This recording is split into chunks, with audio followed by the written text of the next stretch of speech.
You're listening to For the Republic, a love letter to Star Wars animation.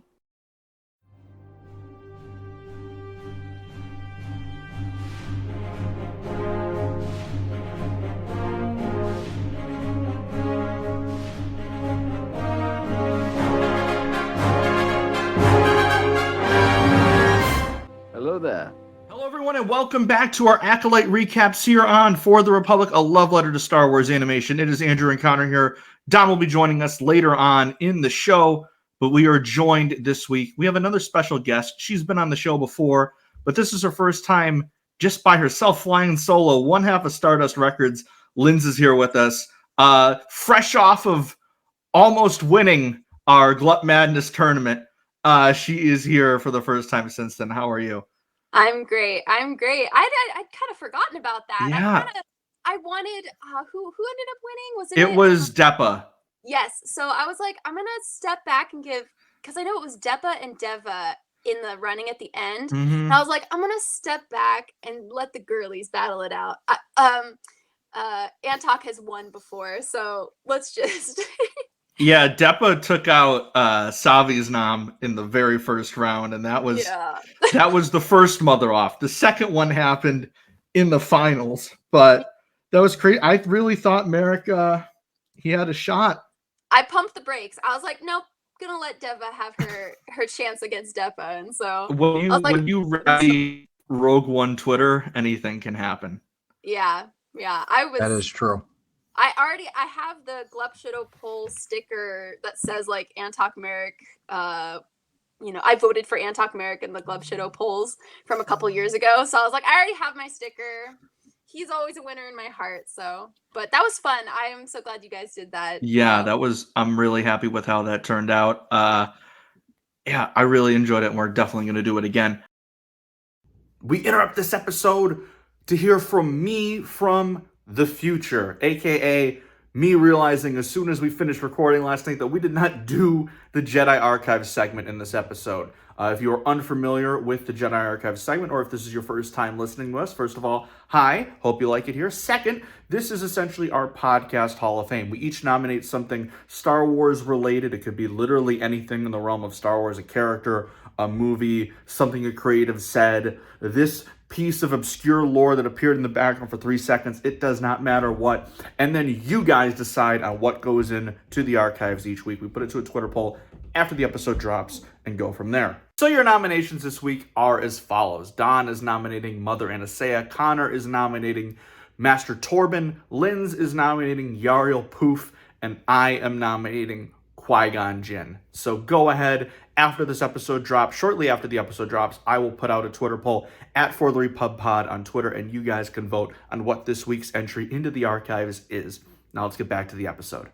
We're here to talk about the third episode of the season, titled Destiny. The episode that, if you ask certain people, ruined Star Wars forever, I guess. Is that what we're going with? It's one word to describe that. Woke. I guess something Anakin, something lesbian witches. Guys, watch the show.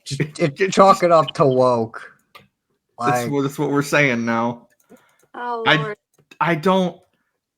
Again, nothing that was in this episode was anything radically new or stuff that we haven't seen before, just told differently.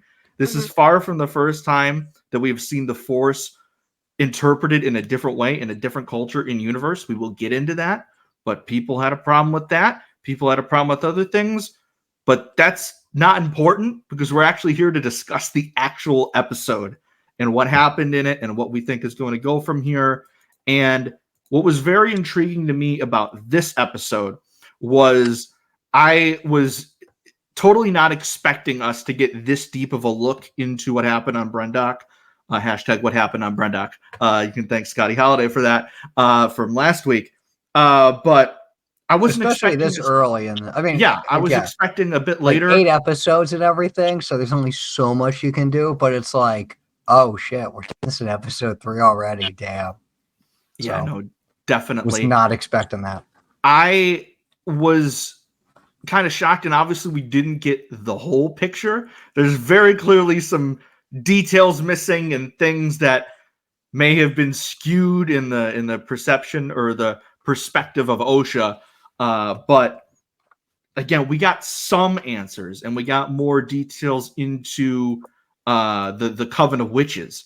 So that was very interesting to me, because when we saw that trailer and we had an announcement of who Jodie Turner-Smith is going to be playing, and then we found out that Osha and Mae were, in that coven, we were like, oh, what is this? Like, is this going to be like, a bit like a different version of the Night Sisters, or is this going to be something completely different?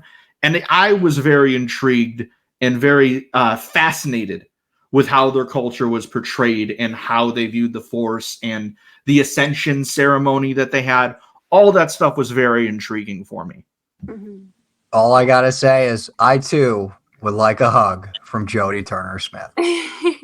So I mean, she was great. Like, oh yeah, no, I her really character was big fan of Mother Anastasia. I thought she was great.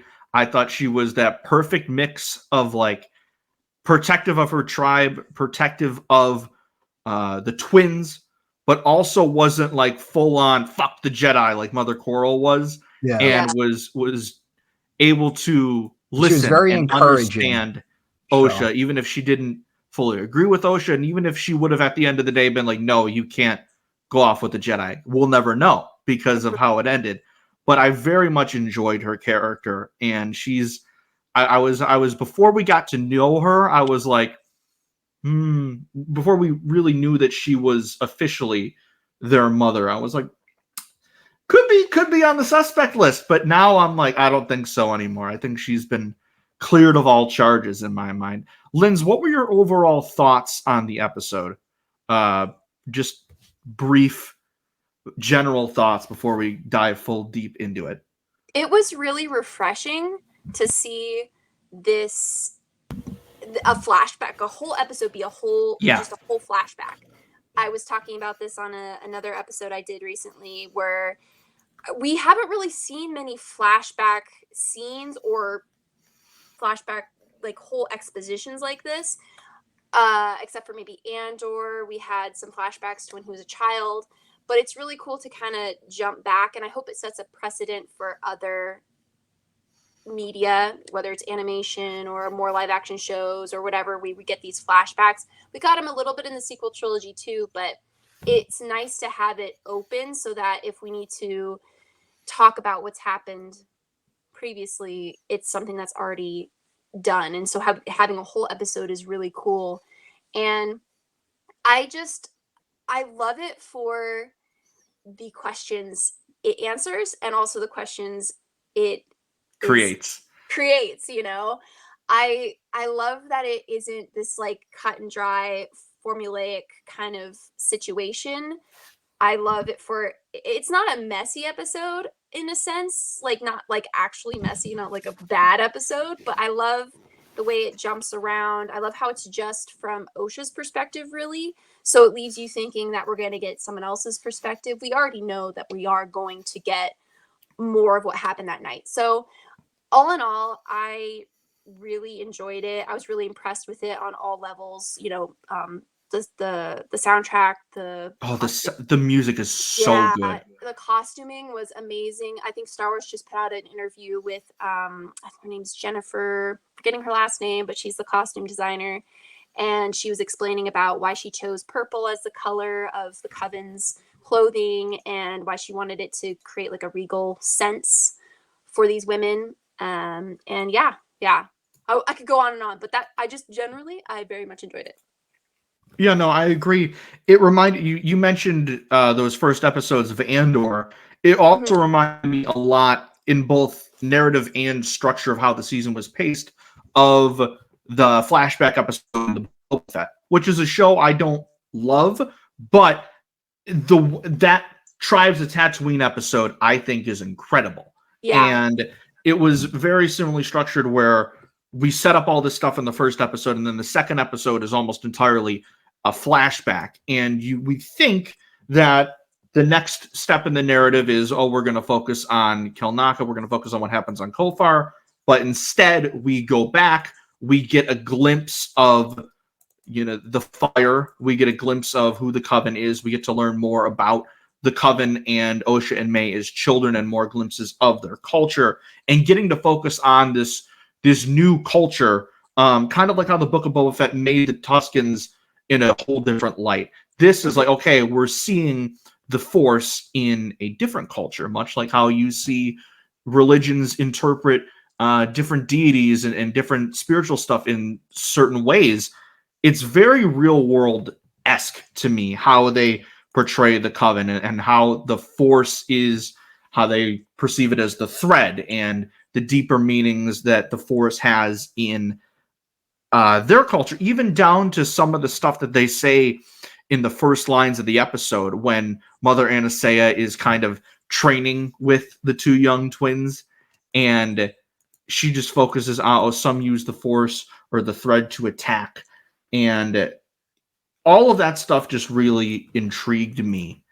And I liked getting to see the different people we really only focus on Anastasia and Coral, but I did like to see the wide variety that we had in the Coven. I liked that Coral was a Zabrak. That was a really cool design. And it gave me one of my favorite lines from Anastasia was like, "Oh, even my girls need a sweet treat." I was like, yes, I agree with you there. The girlies need a sweet treat. Spice creams, man, I need them. I thought it would just be like space ice cream, but it's like actually that's like what I thought too. Pastry something thing.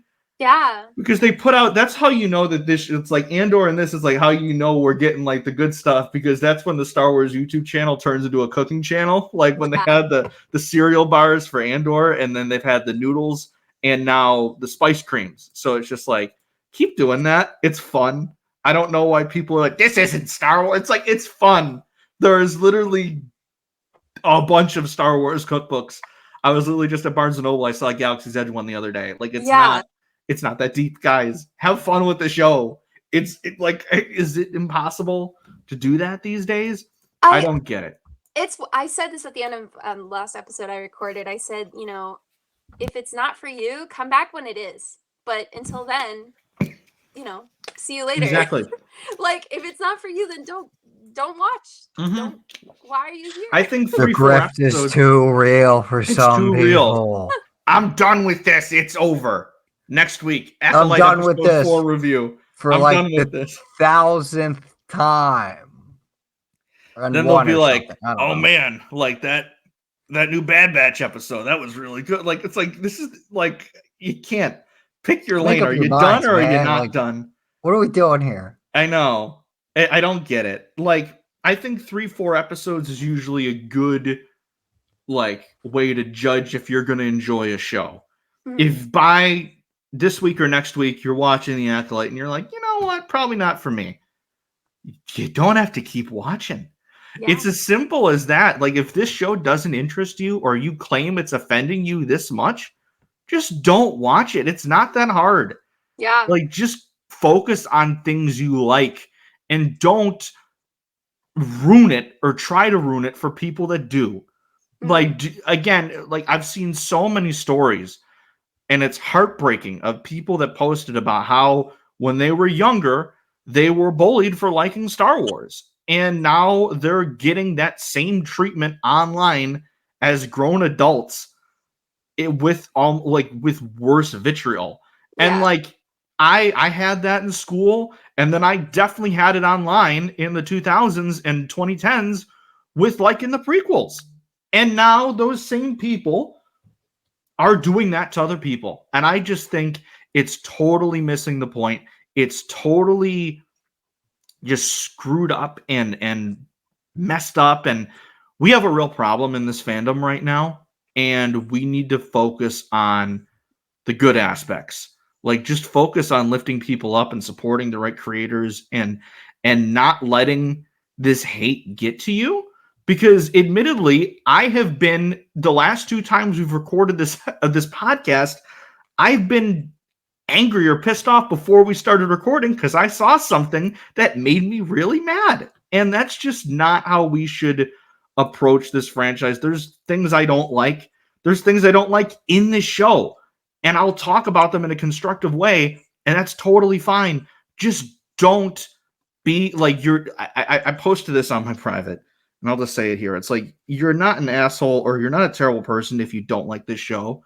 You're a bad person if you're an asshole to people that do like it and try to ruin their enjoyment. Yeah. That's how I feel about it. That's sorry. It's true though. Like, people could just keep their mouth shut and just go about their lives, and it's fake and in space. Exactly. Like, it's not so serious that they have to attack people for it, or spam comments or downvote, and try to tank ratings and things. Like, that's just that's jobless behavior. Something came out today that another movie from like 20 years ago that was called Acolyte is getting review bombed. It's like, this show ruined Star Wars. Like, wrong one, dude. Like, way to be just completely as obvious as humanly possible about this. But then I also love that, like, the side of the fandom that is enjoying this and is connecting with the show is just like, all right, let me Photoshop Yord onto as many things as humanly possible. Like, this is the kind of energy I need right now. Yeah. And I'm enjoying it. We do have a very wonderful the side of the fandom that is enjoying this show and is giving this show love is doing so in such a fun, creative way. And I'm really glad that Star Wars has embraced that and kind of is deciding to shine a spotlight on the positivity and ignore the negativity. Yeah, I agree with you. I did bring up Yord, and kind of rude of you, Lucasfilm, after we make this whole movement. Not even in this episode. Where is he? Where is everyone? Where's our king? Where's our king? What are we doing? He's a little Padawan learning about the ways of the Force in the temple at this point. That was the biggest shock. That's true. For me. How old is? Do we know how old Yord is?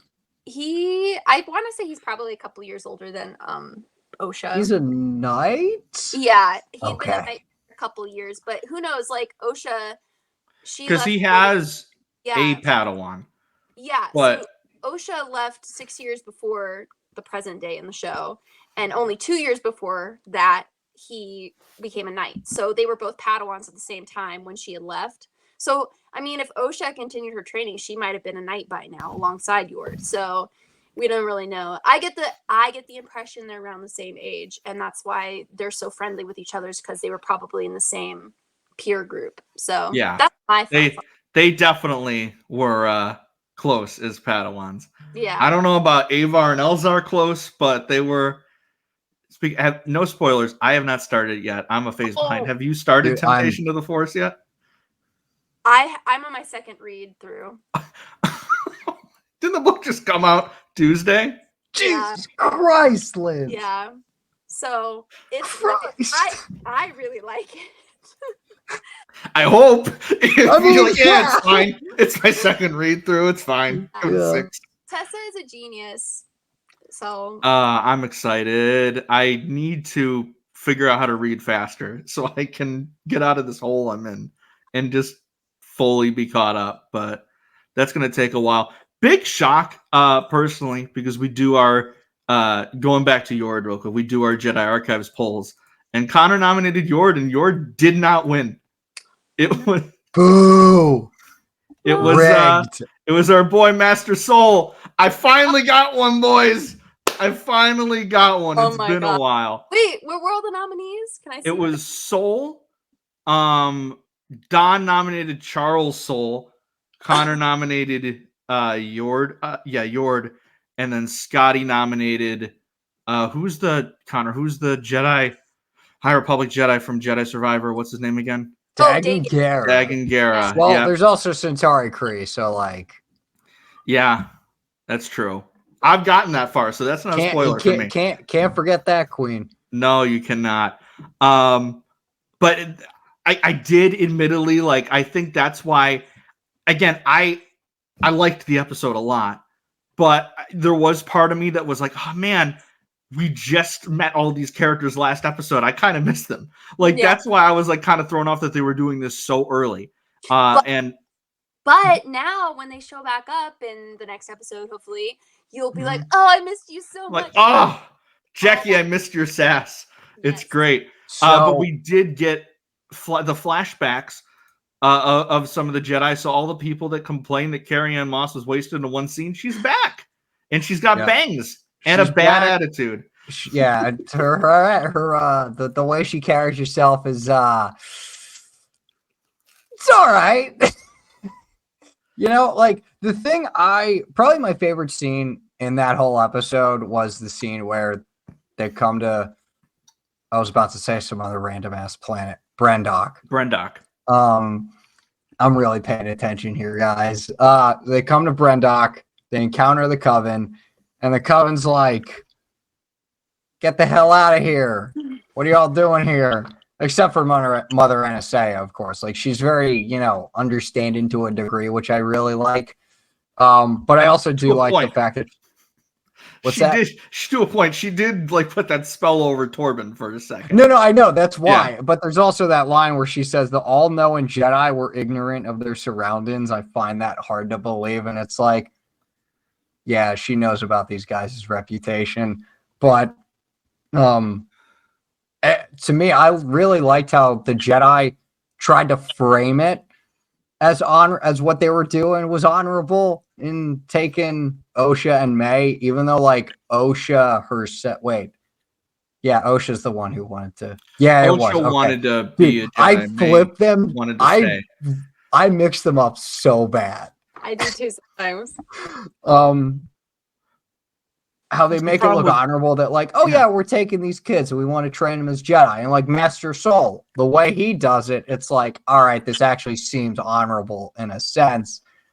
And then he completely upends it with the whole like, that scar wasn't there before. And it's like, bruh, you could have just not said that. Also, there's the case of like with Osha, does she want to become a Jedi because, like, genuinely because deep down she wants to be a Jedi? Or does she want to become a Jedi because it's the only option she has of just not becoming a witch? So you got to think about that. And that was brought up to me by my co-host, Jared. And I'm like, that's a really good point. Yeah. And then, you know, the Coven's like, you guys are trying to destroy us.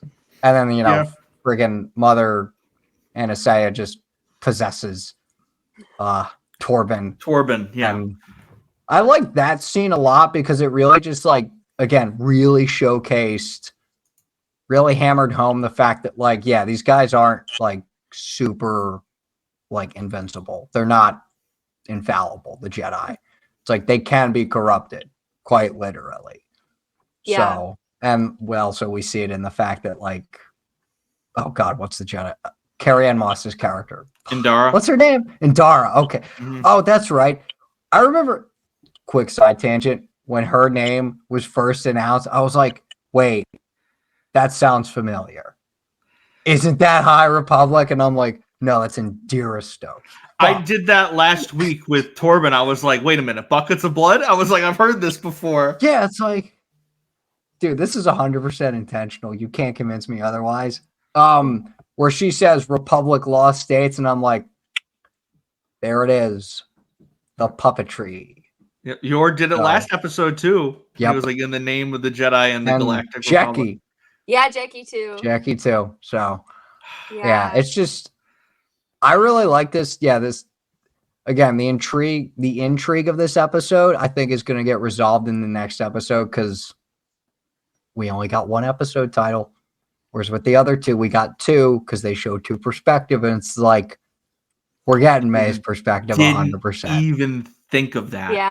Yeah. I didn't think about that until again when I recorded with my co-host Jared, and he brought it up, and I was like, "That's good." That is actually no. Maybe I did. I can't remember, but I'm like, wait, why is there one episode title? This is weird. Because I really liked the two, and I was hoping that was going to be a thing for the entire show. So I was like, "Oh man, we're done with that already." Yeah. But if that's the case, if it's like episodes where we only have this one perspective, we have to see Mae's perspective because like there was that point where like she wasn't as aggressive with Osha, and then like 2 minutes later, she's like, I will fucking kill you. And it's like, oh God. Yeah. What the hell? The hell we're gonna get Mae's, and we're probably gonna get the Jedi perspective as well. Yeah. Oh yeah. And to really like put the picture together. But I did, again, that scene with the Jedi was great. Because it did showcase so many different things that were like wrong, because they were like, oh yeah, we thought the planet was uninhabited. It's like, but we saw you spying earlier, Soul. So that's not true. And then them taking issue with the fact that they are training kids in their version of the Force. It's like, okay, that's also true. So you can do this, but other clans and cultures and groups of people can't. All right, got it. I have a theory about the whole, oh, we thought the planet was uninhabited, and then Mother Anastasia being like, oh, what was her line about how like the Jedi don't know? The all-powerful Jedi, yeah. Okay. The all-knowing Jedi were ignorant of their surroundings. So I'm gonna make a couple connections. We know that Mae ends up being a part of some sort of, she's being trained by some dark Force person, Acolyte, whatever. How did she get to that point? Who picked her up? Was it that person? Did they know she was there? Did this dark side person know that the Coven was there? And then did they do a little bit of, did they pull a Palpatine and drop a little hint at the Jedi Temple? Hey, there's a planet out here and something weird's going on. You guys should check it out. The Jedi go, well, that's not in our jurisdiction. Oh, but there's Force sensitive children. Okay, we'll go.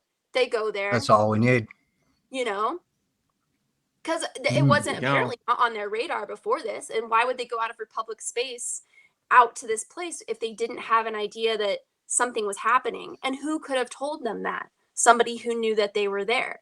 And who would want to mess with them if not a dark side person? This is my theory. It's probably wrong, but that's my whole like. I can see it. Yeah. I can definitely see it, because I know some people were like, do the Coven have a connection with the Sith? Mm-hmm. And I think it's very possible. There are definitely some people that are high on my suspect list where you don't really see much of them using the dark side. Like, it's clear that there's some dark side aspects to the Coven, with how we see it with how Mae is playing with that Force butterfly at the beginning of the episode, and how Osha is a bit more gentle with it and Mae is a bit more aggressive. It's like, that means something, because you get it. One is evil and one is good, or is on the side of the dark. One's a former Jedi. Star Wars being subtle, man. Star Wars being subtle, exactly. And then obviously how Mother Anastasia delves into the dark side when she possesses Torben, and we know that they use the Force in a way that they don't want the Jedi or probably anyone finding out about to conceive the twins. So obviously there's probably some dark magic at play. And again, that people are upset about that. I have my own bit I'll do about that later.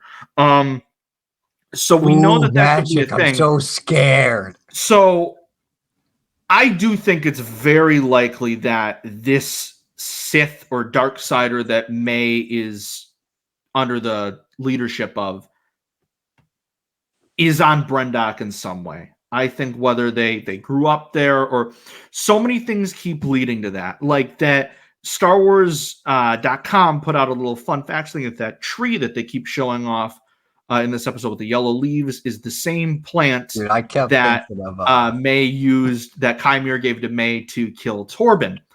So everything keeps going back. Did not know that. That's yeah. What I saw that today. I was like, something's not right. So I still have my theories of who it could be. I also saw that tree, and I just immediately thought of Ghost of Tsushima. So it's like that one. It's like I think it's called the Golden Forest in the game. Phenomenal. Yeah, I just want to shout out again. I did it last episode, but Linds already brought up the costuming, but the sets as well still look tremendous. Oh yeah. Like this show, like I love how refreshing it looks and feels, and it's just I love the aesthetic of this show for certain. But when we learn of what the ascension ceremony is, we see that Mae is completely ready for it, and we see this theme throughout the episode of how Osha kind of wants to go out and explore the world, and she's fascinated by the Jedi, whereas Mae just wants to stay on Brendok and wants to be a witch, and Osha doesn't really want to be a witch, and these are big themes of that we see throughout Star Wars with Luke, with Anakin, with Rey, with Ezra. We see it frequently in Star Wars, and Osha is just another character to have that sense of wonder and that sense of exploration. But this is when we get more details on the thread, and we find out more about Mae and Osha, because it's obviously there are just all women in the Coven. And this is apparently woke, even though what's a character that's really popular? Wonder Woman. Themyscira, that's been around for 100 years? I've never seen you complain about that once. What's another movie that came out this year that everyone loved? It's based off a book that came out 50 years ago. Dune with Ben Gesserit. And that's fine. In Star Wars, what is it? Oh, the Night Sisters.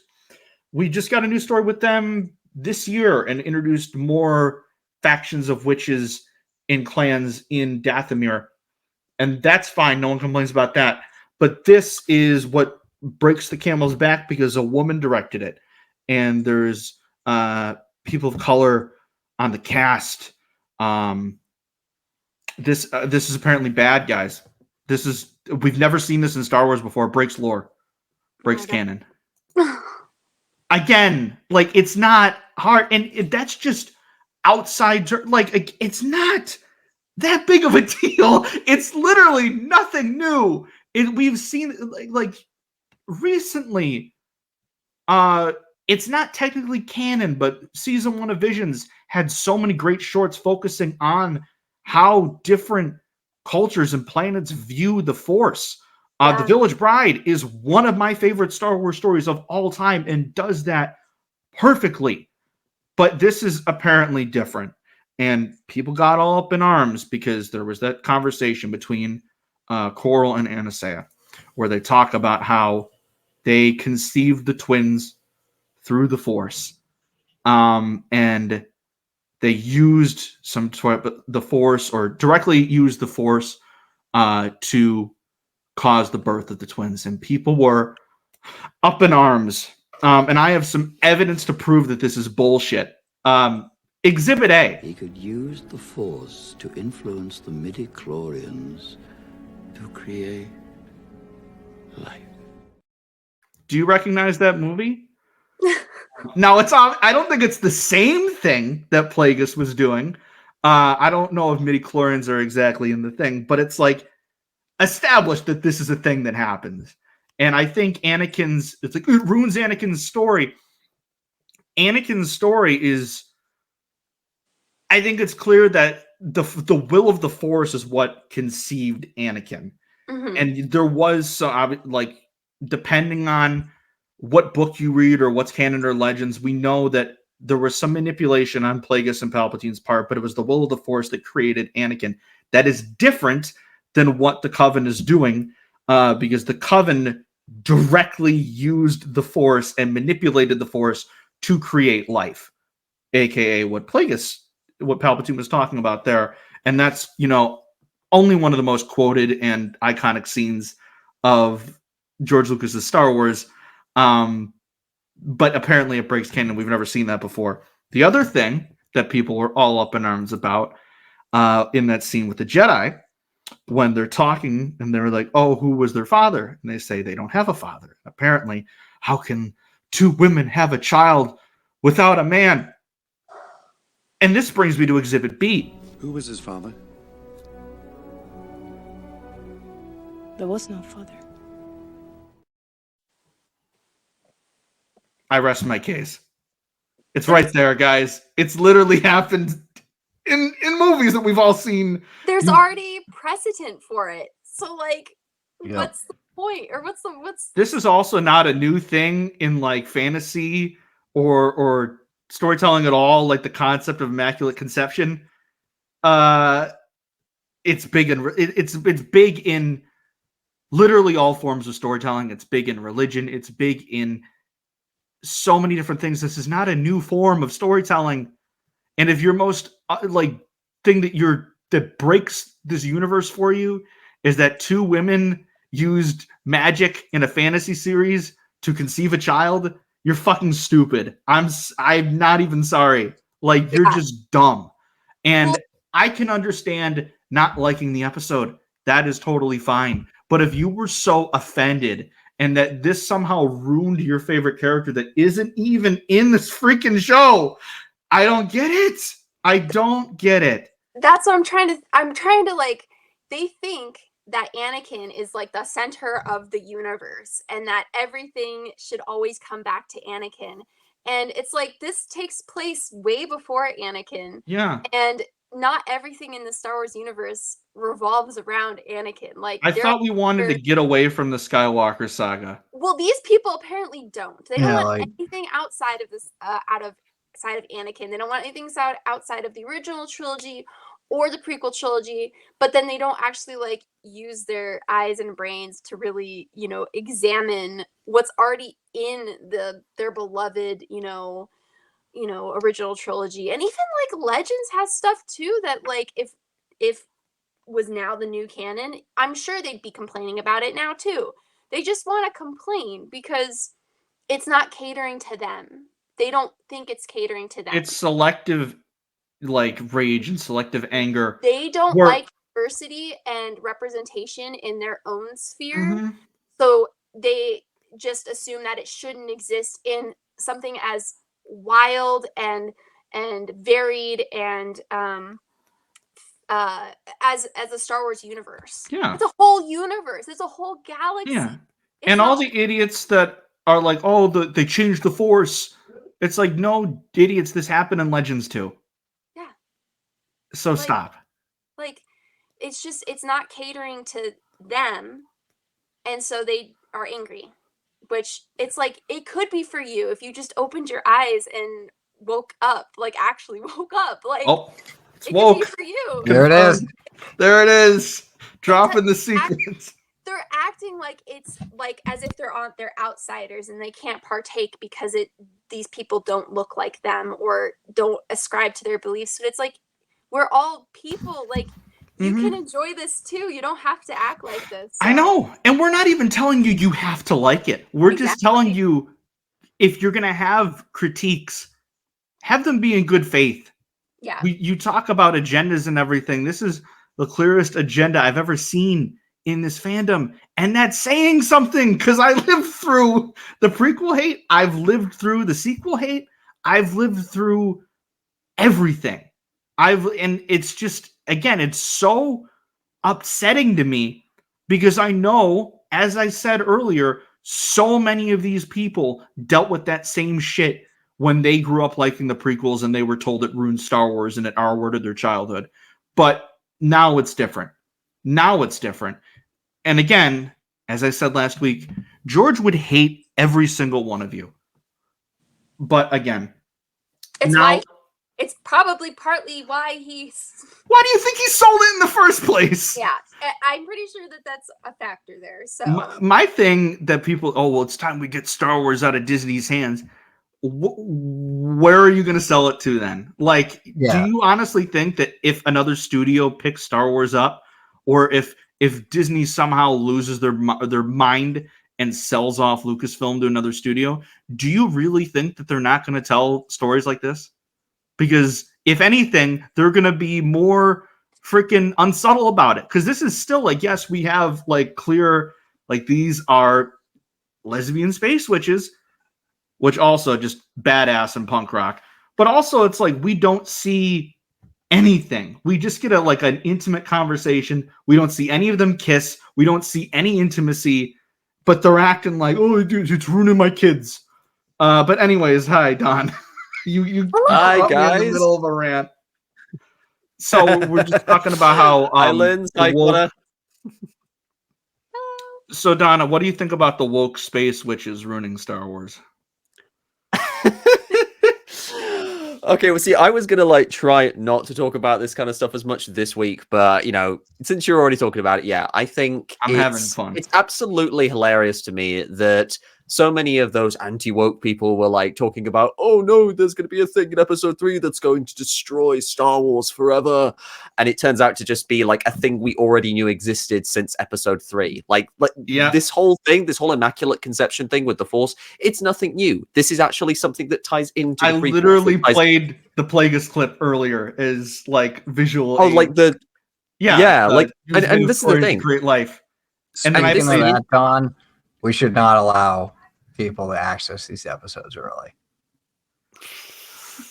No. Well, yeah, unless they're like, unless they're people who possess media literacy, like people who actually like they take their job seriously. Yes, yeah, like exactly. Like give it to Star Wars Explained, and that's it. No one else. I saw someone like a legit news site like put out a review. It's like 0 out of 10. I'm like, in what world? I've never given anything in my life a 0. Like, but this episode, they're pandering. I think I know. They're pandering to their viewer base, is what. Oh no, 100%. Like that's the thing. They don't even like. So many of them probably don't even believe this crap. They just they spat it off because they have viewers who do genuinely believe it, and it's a great way for them to like pull in their audience and make money off of it. But you know, since we're talking about these elements, to jump off of that, I really liked everything about the Witches here because episode 3 really worked for me. If the first 2 episodes were very kind of phase 1 reminiscent for me, then this episode felt very reminiscent of phase 2 in some respects, and not for the ways I was thinking. Because you know, I might just be saying that because as of this recording, I am on Path of Vengeance. I finished Quest for Planet X. I am so close now to finishing phase 2. It's just this and the manga. I'm still behind. You'll want to read Path of Vengeance, Connor. Cavan Scott really starts this book with a bang. Like it's the most intense opening of like any phase 2 book that I've read. But yeah, this episode felt very reminiscent of phase 2 for me. There was a lot of cool stuff with the Coven of Witches, and I've been joking for ages that I had really bad vibes with them because I thought they were reminding me of the Path of the Open Hand. And as there it is, there it is. I hate the Path of the Open Hand. I don't like them. When they talked about the Force as a threat, I was like, "That's 100% Path of the Open Hand rhetoric right there." Yeah, but the difference is they use it. They don't have a problem with using the Force, and that was the moment where I was like, okay, this is interesting. And as the episode went on, I became really fascinated with like the way these Coven of Witches are living. And of course, I presume you've already talked about Mother Anasea, but I just want to say, great character. I was fascinated by her like from minute 1 because the clips gave her a very ominous air, but Jodie Turner-Smith was fantastic in this episode. She had a really, really complex character to wrestle with, and it was just great to watch like her conflict over the episode. Like she has to wrestle with the responsibility of what's best for her daughters versus what the Coven wants, and the conflicts of like what her partner is like demanding, and well, Mother Coral, and like the whole issue with the Jedi. And it's really interesting because a lot of the tension is understandable. She doesn't come across as unreasonable yet, because obviously we are only getting part of the picture here. And I also think it's genius that we got 1 title. We've had 2 titles with a slash. Blew my mind. I was like, I didn't even think of that. The fact that that's why it's probably 1 title.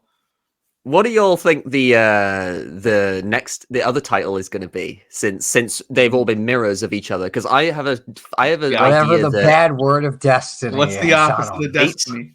Fate. I think it's fate because fate. I was gonna say fate too. Snap! Yes, yeah. So like, because I think it makes sense because destiny is something as this episode kind of like puts forward, and it's a very kind of, I think it's a very kind of idea that's drawn from like inspired by Buffy the Vampire Slayer, where it's like destiny is not something you that is decided for you. You decide your destiny. You like destiny is the path.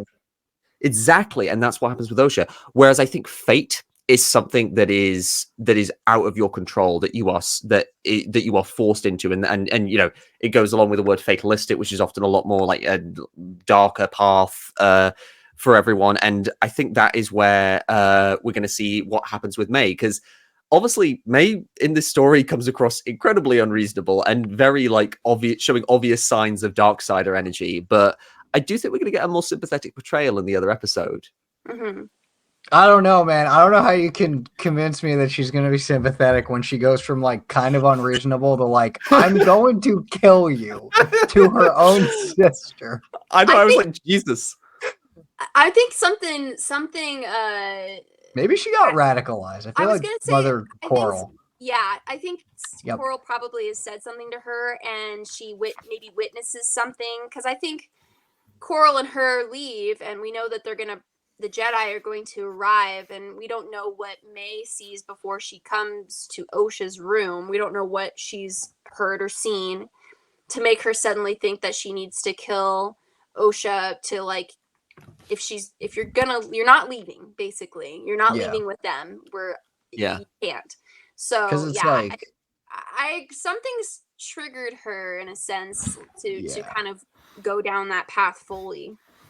Because I don't know if anyone else noticed. I definitely didn't until like I saw people on Twitter talking about it. Like, apparently, Coral isn't one of the bodies to be seen. Ooh. Oh yeah, I saw that. Like, I'm also gonna like reference Movie Bob, because Movie Bob like very like tweeted out like after the episode, you know, it's not a coincidence that the one who is quite aggressive, the mother who is very aggressive towards the Jedi and seems to be kind of trending more towards the Darksider angle, whilst Mother Anasea is a little more ambiguous, has the Darth Maul look. Like not just the Zabrak horns, the Star Wars tattoos is and not everything, which subtle. Star Wars is not subtle. They will show you stuff. If they want you to see the symbolism, they'll tell you. It's great to be that blunt sometimes. Remember, the very first thing we covered on this show, the villain was named General Loathsome. You're stalling, General Kenobi. Second best Scotsman in Star Wars now. Behind Linus Mosk. Yeah, behind Linus Mosk. Shit. Wait, There's pockets are fermenting, sir. What about Melshi? He is. Melshi. Yeah, Melshi is the good Scotsman. Melshi is okay. Loathsome is third best. Linus Mosk is second, and Melshi is number one, because Melshi is the good Scotsman who helps our dude Andor like break out of jail, and the best Andor arc ever. So Melshi gets the bump to number one for that, definitely. Okay, good. Okay, I think now I want to bring up my new segment that I've been teasing, that I kind of talked to Don about before this. But there are some people that are very suspicious in this show. So let's bring up my new segment I like to call Sithy Suspects. So there are some people that are very high Sithy suspects list of who could be Mae's master. So last week I said Chimera was my number one suspect, and then Mother Anasea was a distant two. Mother Anasea is now off the list. Sure, yeah. Weird of all. I mean, she kind of has to be. I mean, she kind of died, but yeah, she kind of like. But died. Is she? So for now, she's off the list. Mother Coral is now number two. Chimera is still number one on my something's not right here list. But Mother Coral's number one for me. Making the easy route I think on that, she very well could be the master. And then looming in the shadows, I think it could be one of the Jedi that Nubs. Oh, Darth Nubs. Okay, Nubs is number three. There we go. I haven't even watched Young Jedi Adventures. Same. I need to. I'm sorry. I'm so behind on Star Wars. I want to catch up. I want to catch up. Is about to kill me. They just announced season 2, and I need to catch up because I know Eli is going to torture me with trivia questions about that at some point. Hold on. So you haven't caught up. You haven't watched it. Donovan, have you watched it? I've watched I've watched the little prelude shorts. I haven't watched the full season, but I have got myself started, so I know Nubs enough. I've seen four episodes. They heal your soul. I have not had such a wonderful experience with Star Wars in such a long time. Like, I love watching these new shows and stuff. I love watching, the Acolyte and everything. But there's, it brings you down a little bit, which is okay. That's what it's conveying. And you want to have like variety in your feelings and stuff. Like this is what this media is for.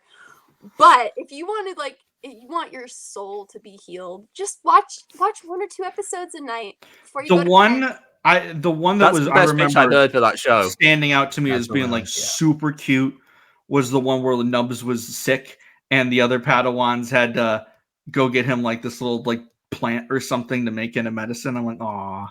Yeah. And there's some really cute designs in the show too. I gotta catch up. But it's not like everything is connected though too. So it's not like you're just watching random little kids shows with little tiny stories and that's it. Like there's a plot line through the whole thing and it's really good. I know there's a Life Day episode that people really love and that was a Life Day episode? High Republic connections. You can get invested in the story and it makes me really excited for the season 2 because I want to see it kind of leaves you on sort of a cliffhanger at the end. So of the first season, so I'm excited to see. I'm very excited once I have a young Star Wars fan in my life to show them that show. Like that's gonna be my pitch. Like, all right, we're gonna sit you down, we're gonna watch this fluffy blue guy, and you're gonna be in love with this universe. Then we can show you the scary guy that wipes out the Jedi Temple. But yeah, so number 1 is still Chimere. Even if he didn't appear in this episode, you're still number 1 on the list, buddy. Number 2 is Mother Coral. And the number 3 is one of the Jedi that is involved in all of this, but I don't know which one yet. Could be one of the ones that we've seen die. Might not be. I don't know. Indara, I don't think Indara is the Sith, but Indara is making herself seem so suspicious for no reason. I mean, she's kind of died. I know, but remember, how can a knife kill someone if a lightsaber doesn't kill someone? She kind of died, Andrew. This is the kind of thing. Can we just clear that up here? She did First die. episode, 5 minutes, first 7 minutes in. Yeah. She kind of died. I don't think it's Indara. I don't think that's it at all. I don't think it's Indara. She's making herself look really bad in these flashbacks. She's kind of dead.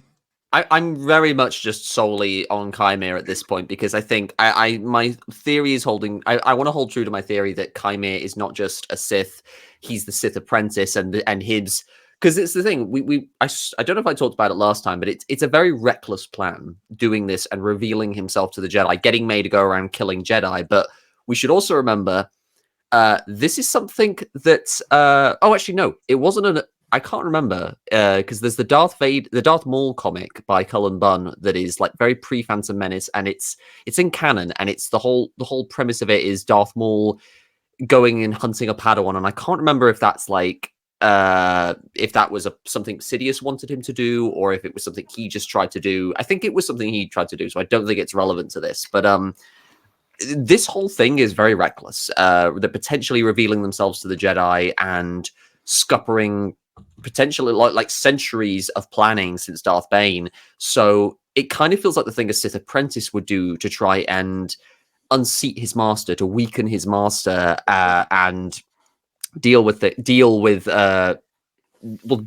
and basically take on his own Padawan and become the Sith master. So I could see it being Chimere and that he wants to get rid of whoever his master is, because this is another theory I'm going to put forward. I think the Sith were very much involved in these events on Brendok. They were very much manipulating things, because we just joked about May being very kind of like entering her mayhem era and being very kind of like, oh, I'm going to kill you. But this is the key thing. You don't see her start the fire. She takes the thing out. She lights the notebook on fire, but she doesn't drop it.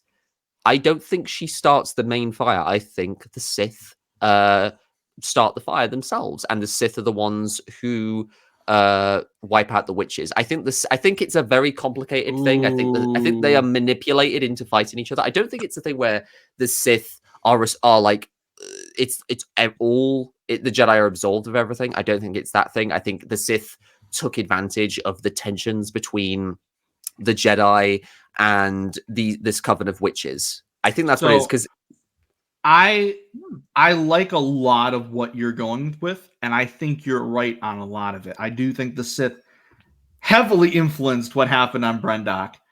My current, and I guess we can fully get into it when we get to the fire scene. Can I add just one thing in quickly? Yeah. Because again, this is something else I spotted on Twitter. I saw pointed out on Twitter. The door where the fire comes through is designed to look like Darth Vader's mask.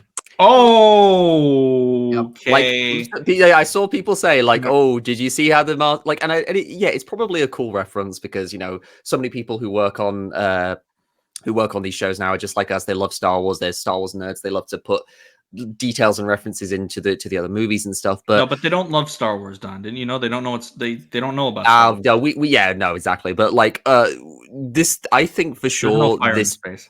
I think for sure there is there's no fire in space, no Easter eggs, and no screws, no bricks and screws. I had to say it, get it out of my system. But I think it's more than just a reference. I think it's a symbolism of the fact that the Sith are exacerbating things. Because if we're talking Phase 2, if I'm saying about Phase 2 references with this episode, the big through line in the whole of Phase 2 is the path of the open hand, going around messing around with things, like exacerbating tensions between the Jedi and other planets, other Force religions. Like just the way the Herald behaves in Cavan Scott's High Republic comic alone is just like, it was enough to make me hate the path of the open hand. But yeah, I think the Sith are heavily involved here for sure. Well, and I'm gonna jump on to what you just said because I brought this up earlier.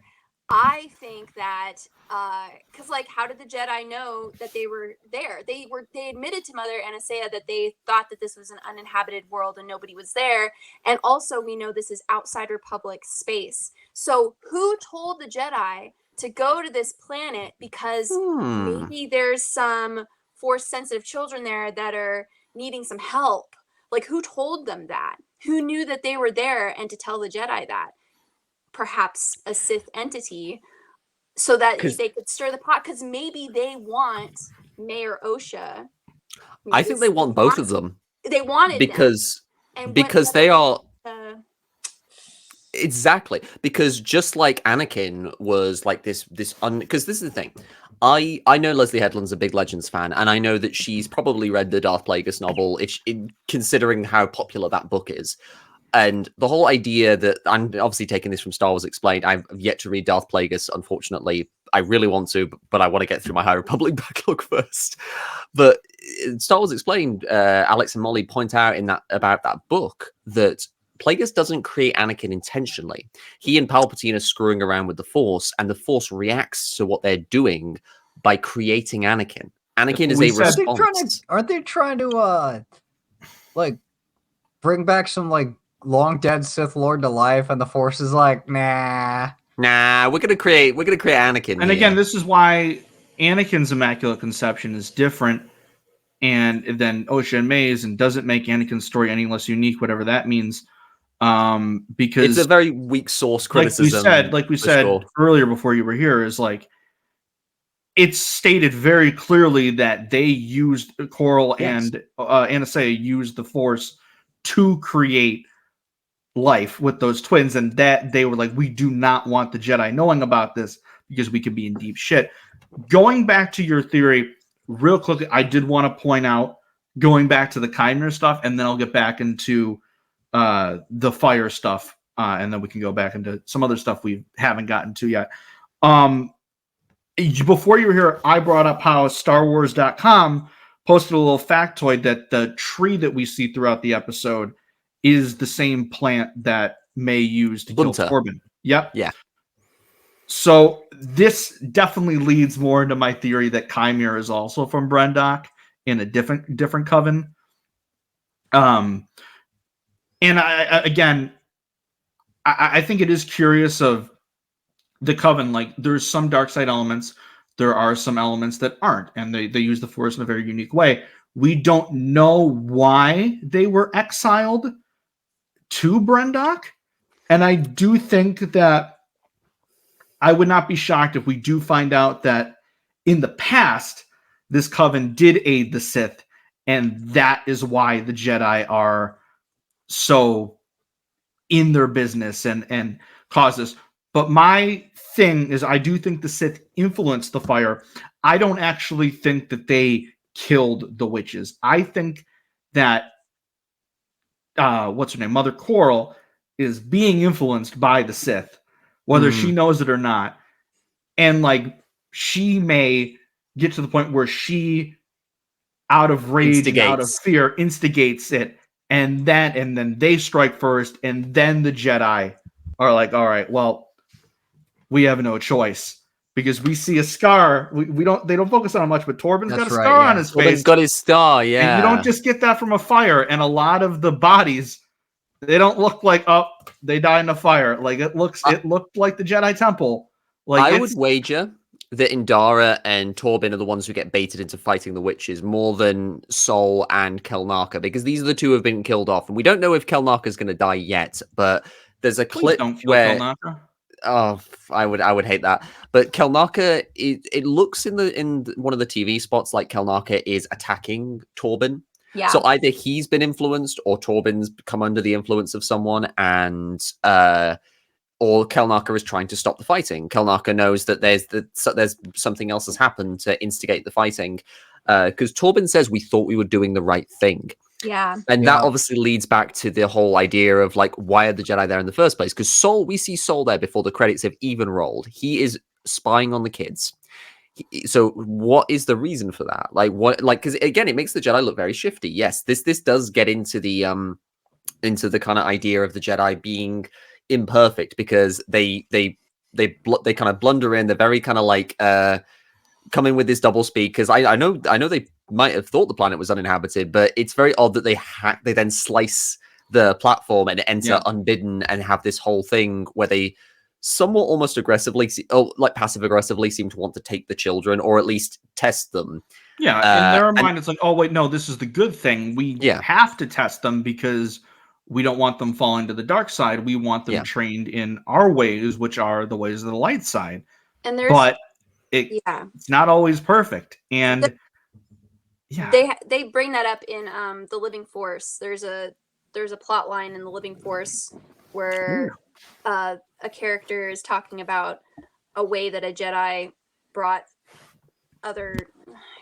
I don't want to spoil it, but there's something to that effect in that book as well. And I'm liking seeing that more often, not to villainize the Jedi, but to bring more like humanization to the fact that they're not perfect. Like, they're not perfect people. They're trying to do the right thing based off of their, what their traditions and, how the success rate of the past for them, but not every Jedi handles every situation. And this is a good example. And I think that's another very common misconception that people are having with this show. Oh, the Jedi are made to be the villains. They're not the villains. They're just losing their way. This is the thing. This is supposed to be the end of the High Republic era, transitioning us to the prequels. And the whole point that George Lucas was going for with the prequels, he wanted to explore how a seemingly peaceful society transitions into fascism, and transitions into an oppressive system with the Empire. And you're not going to get that unless there are inherent flaws in the way the Jedi do things and the way the Republic does things. And we're seeing that here, even in the like High Republic books as well. We see flashes of, the Jedi being unaware of stuff, and obviously a lot of them are better at dealing with it in the books, more or less. But here we're kind of seeing a little bit more of like the flawed side of the Jedi coming out. Really, we're seeing a little bit more of the, dare I say, the kind of colonization aspect of like there's a bit of the subtext there that the High Republic has been kind of going for since they're kind of going out and somewhat invasively coming across these worlds that aren't really interested in being part of the Republic, and as somewhat being coerced a little bit. Now that's not to say they're the villains, because there's the Nihil in Phase 1. The Path of the Open Hand in Phase 2, and now you've got the Sith in this show, these agitators who keep exacerbating tensions and exploiting these fallibilities that the Jedi continue to show. I could be wrong, but isn't there a line directly in this episode where one of the witches says Brendok is not part of the Republic? Yeah. Yes. Yep. Yeah, which is kind of what makes it a little bit, uncomfortable that the Jedi are here in this capacity, because... And there's this complicated factor. Yeah, sorry, I'll let you go, Linds. No, well, they here because in like Phase 2, the Jedi and the Republic aren't like they work side by side with each other, but they're not as like married together. in that phase, and then phase 1 they have to be, in a sense, because of mutual threat of the Nihil. The Nihil are targeting Jedi, also threatening Republic space, so the Jedi and the Republic are working closer together than ever before. And then now 100 years later, we're seeing just how much closer they became because of all these existential threats around them. And so I love that we're seeing that. I love that they're portraying that through these eras and everything. Absolutely.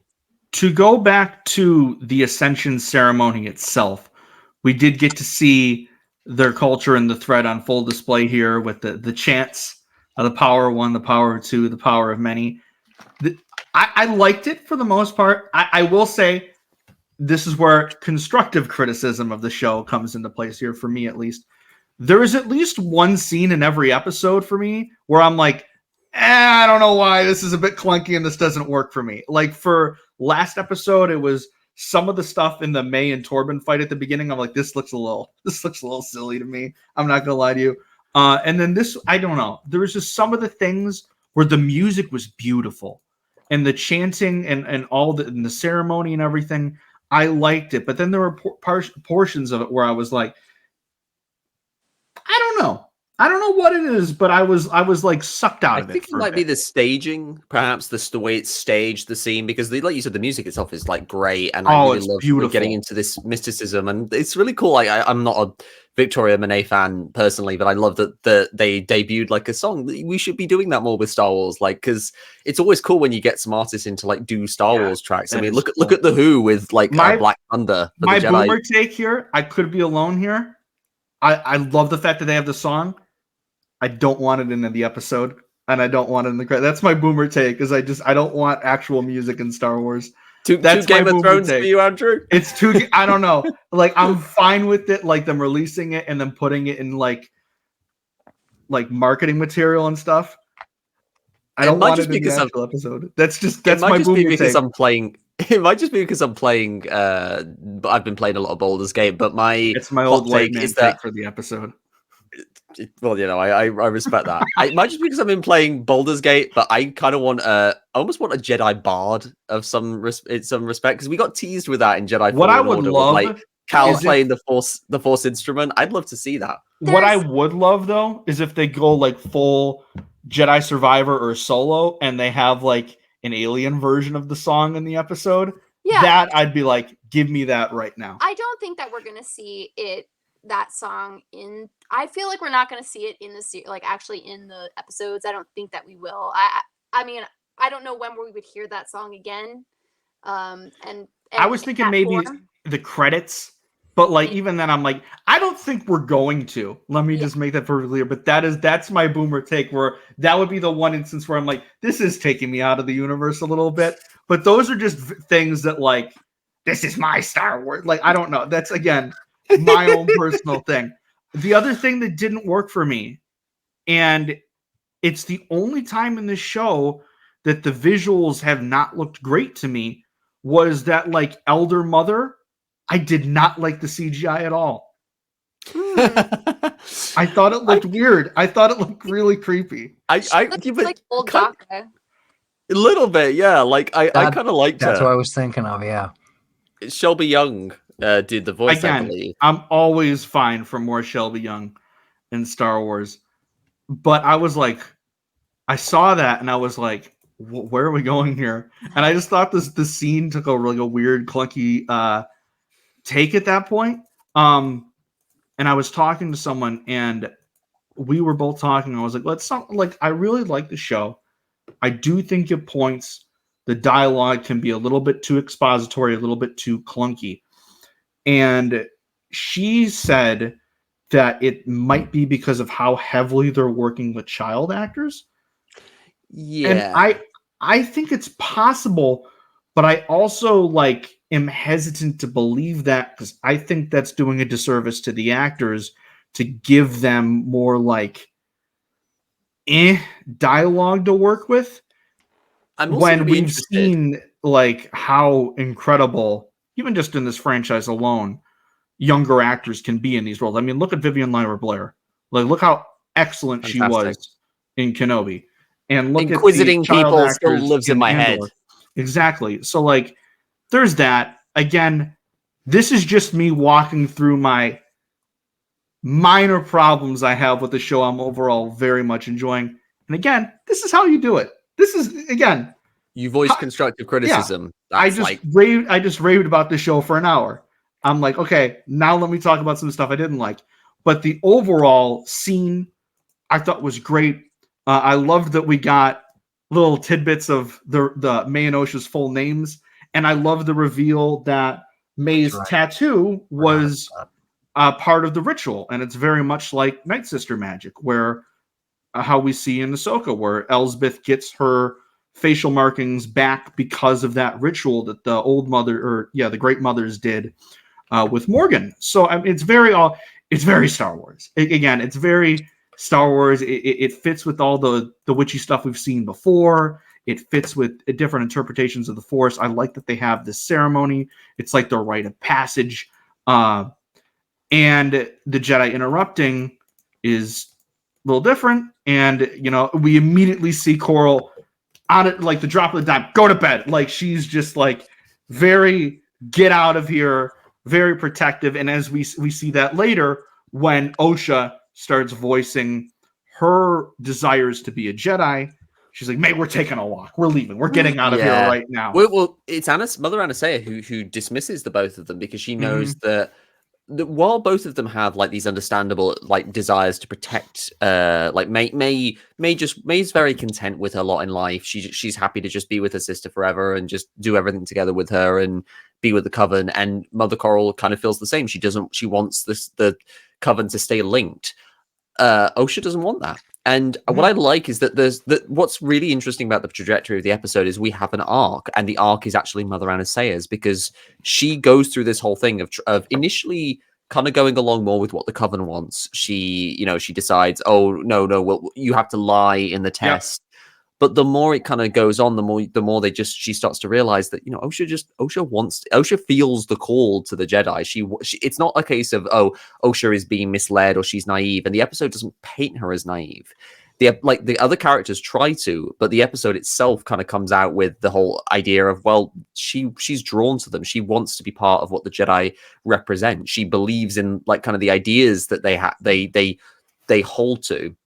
Yeah, and it makes that scene with Mother Anasea really emotional. I that's probably my favorite scene of the whole episode. I think it was my favorite. It was one of my favorite scenes of the whole episode. But it is very intriguing that we get that, like, oh no, you need to lie. Like we can't have you take them. That is very like, okay, this is the first time where it's like, well, one of the first times where it's like, okay, maybe the Coven isn't as great as we thought, because we haven't seen the testing of Force sensitive children that much, but like to be like, you need to lie, you need to purposely do bad, and the fact that Soul catches on to this was great, and I thought it was hilarious. So clever. Shout out again to Soul for being the one Jedi in that whole earlier scene where I wasn't like, something's up here. You don't doubt him the whole way through, because he's that warmth that he has in the first couple episodes really shines through towards Osha. Just immediately, I'm like, oh, I'm getting dad vibes. Where he shows Osha his lightsaber, he goes up to her. He's like, Osha, like just real tenderly, like, can I meet your sister?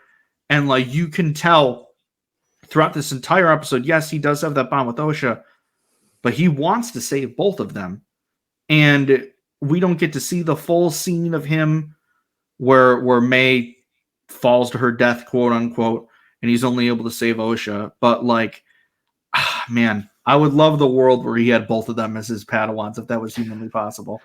But when we get to that scene, I loved Kelnaka just chilling there, just fixing his speeder or whatever he was doing there, and then him going up to Osha and them like kind of having a rapport throughout the episode. I thought was really cute. You have to try very hard to make me dislike a Wookiee Jedi. I can't. I'm physically incapable of that.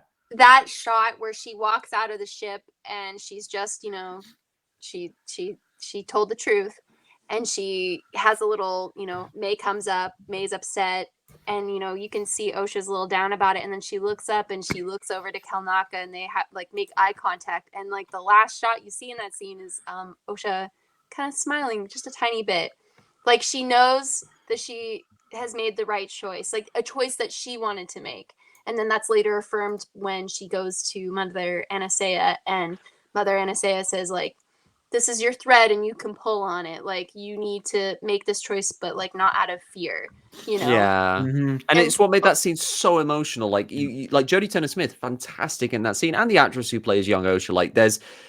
It's a difficult conversation to have because it means that she won't see her mother again, and she doesn't after that scene. It's actually kind of poignant when you think about it. She doesn't see her mother again after that sequence because the next time she sees her, she's dead. Just like Anakin. In that's one way that their stories do in fact parallel each other. But it was a moment that gave me a lot of respect for Mother Anastasia because she's doing what's best for her child rather than what's best for her and the Coven. And it's what's very interesting about how they sort out, because while she makes that decision, Mae is entirely driven by selfish reasons. She doesn't care about what Osha wants. She's only thinking about what she wants. And it's to such a almost absurd degree of selfishness, to the point where, as we said, she says, "Oh, I'll kill you," rather than let you go. It's like, you have to be in this Coven. Because no other choice. Yeah, that's kind of Sithy behavior, because the Sith are entirely selfish. They literally, Anakin said they think inward, only about themselves.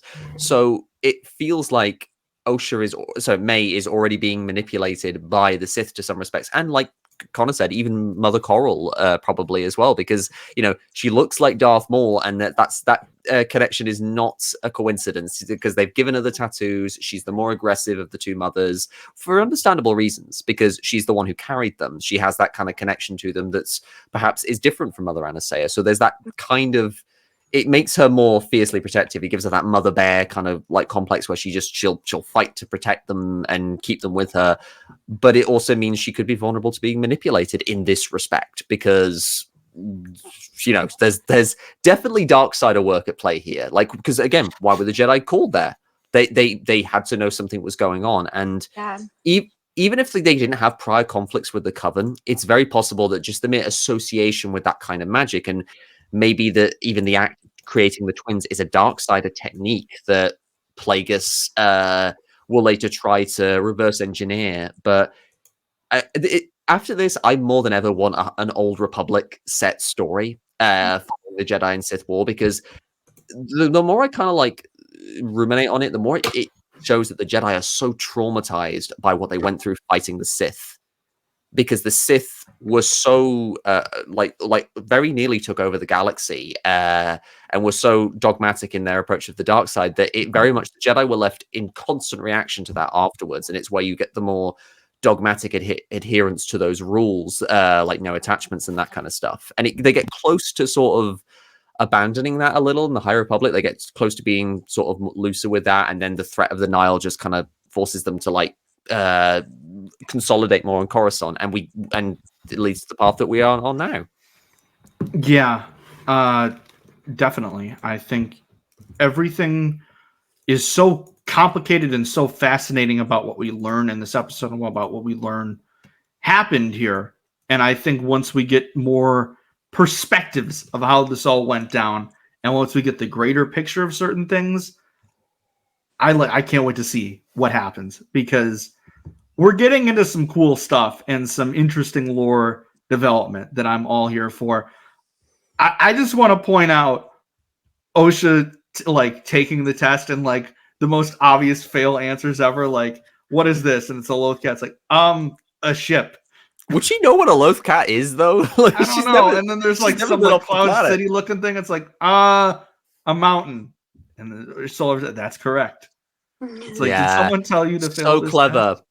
So clever, that he gave her the opportunity to just kind of be confused, and then to just kind of pursue it there. He's a very kind of empathic Jedi soul. He's whereas Indara and Torbin are perhaps a little reserved, and Kelnaka is somewhat at odds because of the language barrier in a sense. There's and his somewhat intimidating demeanor. Sol is the very empathic Jedi. He's able to kind of connect with Osha and kind of like see what she wants. And what I also loved is that, just like Mother Anasea ultimately does, he says it's your choice. Yeah. You don't have to join us. You can. It's your choice. What do you want? There's the great be line willing to have that conversation where he said, "You must have the courage to say what you want." And Osha says, "I want to be a Jedi." And he says, "Then you must have the courage to tell the truth, not just to herself, but to her coven and to her family and to her sister." Yeah. And Soul, every scene he's in, he's my favorite character. I love this man. Him and Jackie are all tied matter. right now for my favorite Jedi of this series, because Jackie's great. I'm already a fan of Daphne Keane after Logan and his Dark Materials. She's a great actress, but I'm so impressed with Lee Jung Jae. The warmth, the sheer warmth that he exudes with Soul. I keep going back to warmth. It's just he's like what I imagine a Jedi to be. He's very much in the Qui-Gon, Obi-Wan mold of that nurturing side of what a Jedi is. Osha's just also like when she reacts to like on the ship, she's just like what all of us as kids would be like, pointing at Torben's lightsaber, like, do all Jedi get one of those? It's like that's like immediately where my mind would go, like, I want the cool laser sword thing. But it's not just that. Like she clearly, like, even though so many people in her family and in her coven have something against the Jedi, but she sees the good in them, and she sees that wonder and that exploration. And we see that in present day in the first two episodes when she still has that faith in the Order and in the Jedi as people, even though she had left the Order by that point. So we really see the beginnings of that and how strong Osha's faith and devotion to the Jedi becomes here. And I think Soul's fatherly tendencies have a lot to do with that. Especially at the end of the episode when he's just there to comfort her, and you can tell that things are not being said. The pain in his face. Did anyone just feel the pain in his face when he hugs her, and just you can tell he's trying to be there for her. She is. Yeah. I think that also when we're talking about Osha having this she wants to become a Jedi, and she says the Jedi are good. She just met them, but I feel like Osha's aware of the Jedi before this point, because she has to have been. In her notebook she had drawn, I'm assuming, what's the symbolry of the Jedi. Yes. So yes. She's aware that Jedi exist before they come there. So that kind of made me think a little bit too, like, okay, so she already knows what they're about, and so when they come, she's like, yeah, I want to be a part of this, which I hope that they return to in some way, because I thought that was a really interesting thing and she didn't want to show anyone that she had drawn it. She didn't want to show May. So I'm wondering about that, and it's very Little Women coded, isn't it? The way that May just like initially burns the notebook. It's very kind of like Florence Pugh burning the notebook in Little Women kind of vibe. But yeah, that's kind of what I find interesting about like the whole dynamic between the sisters, and like why I'm really fascinated to see the other side of this. Because what's weird is this episode is arguably more sympathetic to the Coven than the Jedi. The Jedi look a little awkward coming in here. And this is the Osha episode, whereas the May episode looks like it's going to explain more what was going on with the Jedi and give us extra kind of context for that, which is just going to be very, very interesting. Do you guys think we're going to see the next flashback episode, the next set of flashbacks next episode, or if it's going to be like later on in the season? No, next episode. I think maybe. I don't know about next week. I don't know. It could be. I think I would not be shocked if we go back to Kofar next episode. And maybe that's episode 5. But I do think, like we said, that there's 3 versions of this, potentially 4 versions of the story that need to be told. So I think we're going to be going back to Brendok a lot throughout this first season.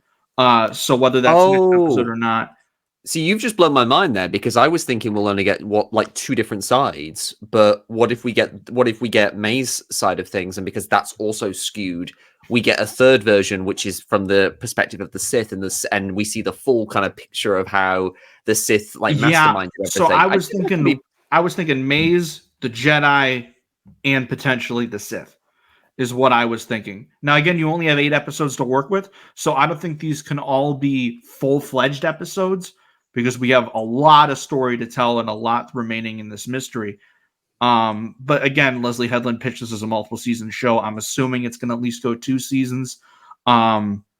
So I don't think we're going to get all the answers in this season, but I think we're going to get a good depiction of what happens. And we at least know this isn't going to make it's not going to look the best for our good friends, the Jedi Order. So I at least think they did something shady because why else would Mae be going on this journey because again, there's that line that Indara has at the very beginning. It's like, Jedi don't attack the unarmed. Yes, you do. Yes, you do. Yeah, and you've got the fact that Torben would rather take the poison than admit what happened. So, like, what kind of trauma did that dude go through? I don't know. I think that we might get more of the flashback next episode, but I don't know if it'll go the whole episode. Maybe it will. Who knows?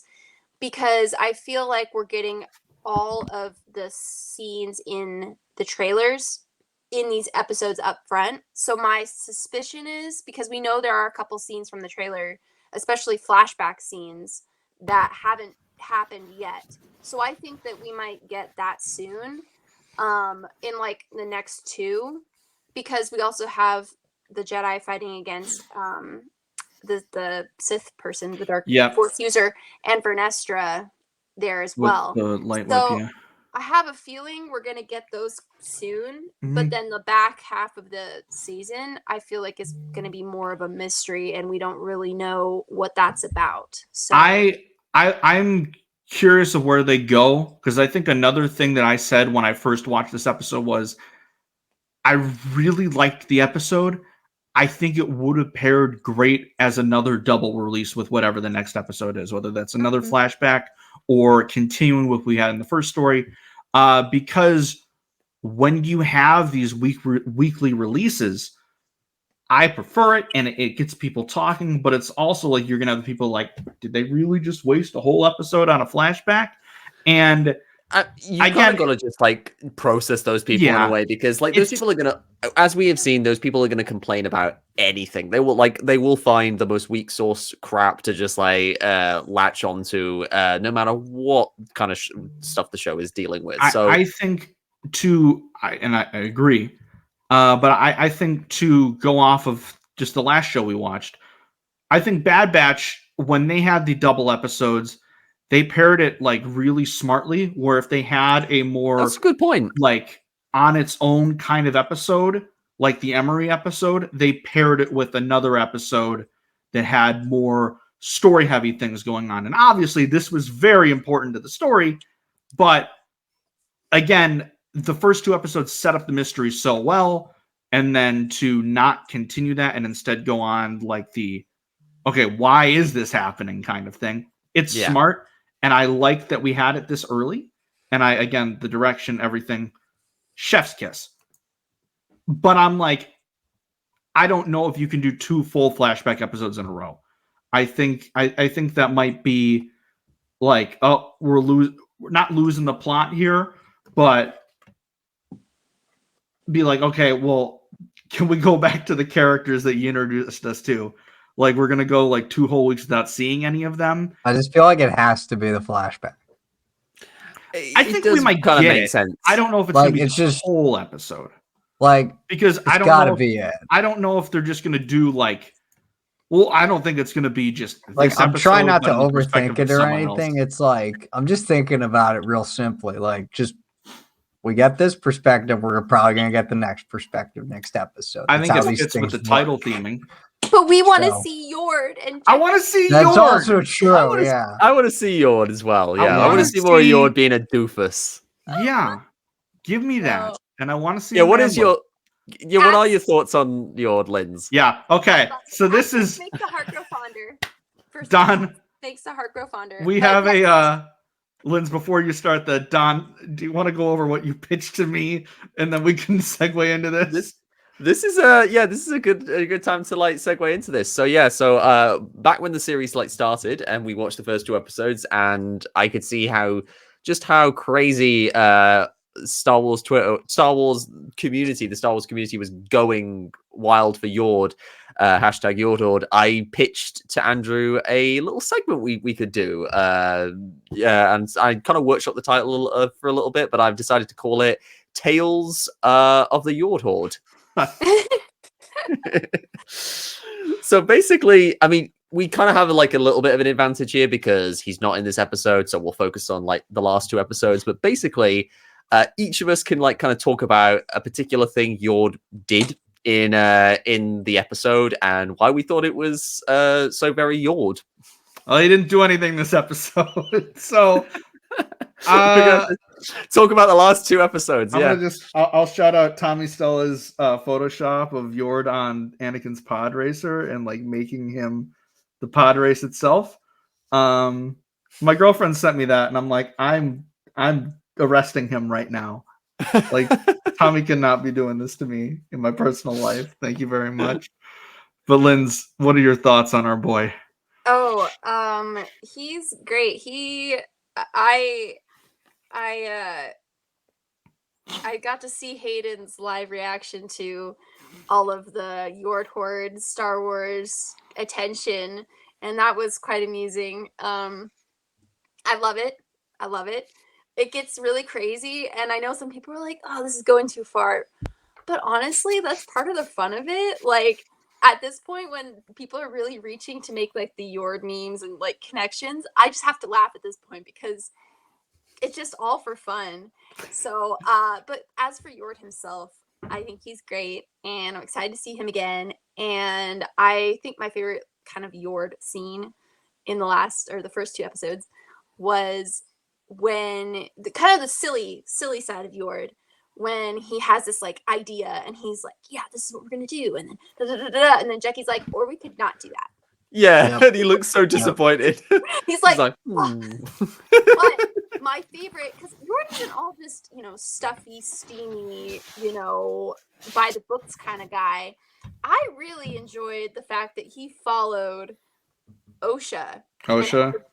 I know he was suspicious of her, but he also had her back immediately. He's like, she did not do this, just so you know. Like, yeah. I was so happy about that. He was so suspicious of her, and then to see him be like, nope, it wasn't her. Because I think secretly he always wanted it to be like her to be absolved of this guilt, because obviously they had been friends in the past, and though he's trying to be like the stuffy Jedi that's like, nope, we got to do this by the books. I can't show that I'm doubting. But the moment he could clear her name, he's like, nope, she didn't do it. And I really enjoyed that about him. So, I like that Charlie said Bad Batch is awesome, because I'm like, it is, buddy. Thank you. That's me. It's really awesome. That's me. I'm being seen right now. To close with the fire again, it's very, like we said, we don't see Mae start it. We just see her get really angry, like, oh, I'm gonna burn you. And then what I find so interesting is obviously she's a child, so she's not like is experienced or I guess thinking fully through this. But I find it so intriguing that the whole time, even when she's like screaming out for Osha, she's like, oh, this is your fault, and she's still mad at her. But then, like, when she like wakes up, or we see her at the end of the episode, she's like, Oshi, where are you? It's like, calling out for her. You just tried to kill her. Like, where do you think she is? Like, in her perspective, she thinks that Osha's dead, and in Mae's perspective, in Osha's perspective, she thinks that Mae is dead. And now it adds the credence to how we saw in the first episode, or the second episode, where Mae was still surprised that Osha was alive, and we were all like kind of thrown off by that, because we thought that they maybe had some kind of dyad or some kind of like a la Rey or Kylo connection in the Force, and for them to for Mae to not know Osha was alive, we were all kind of taken aback. But now we see different perspectives there. And it was heartbreaking, like watching Soul run out and try to save them, and they fall, and Soul's able to save Osha with the Force. But we don't see Mae fall, but like it's tragic, and it was heartbreaking seeing Osha find her mom's body. Like that was, oh my god, it got me.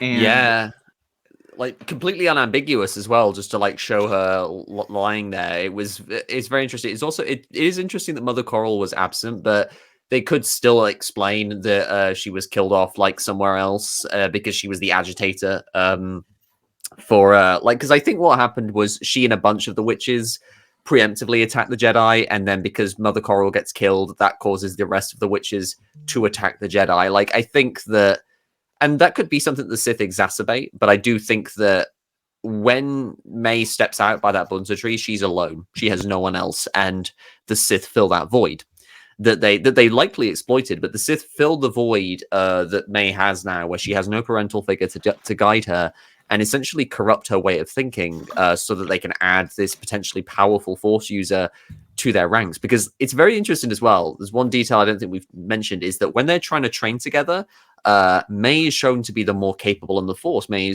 takes to the Force quickly, but then again, that's very kind of like light side, dark side, because dark side isn't stronger; it's just a quicker and easier path. Mae is quicker to the Force because she's embracing those dark side emotions. Yeah. And it's also kind of reminiscent of how we see in the first episode of Osha struggling to even have a connection with the Force right now.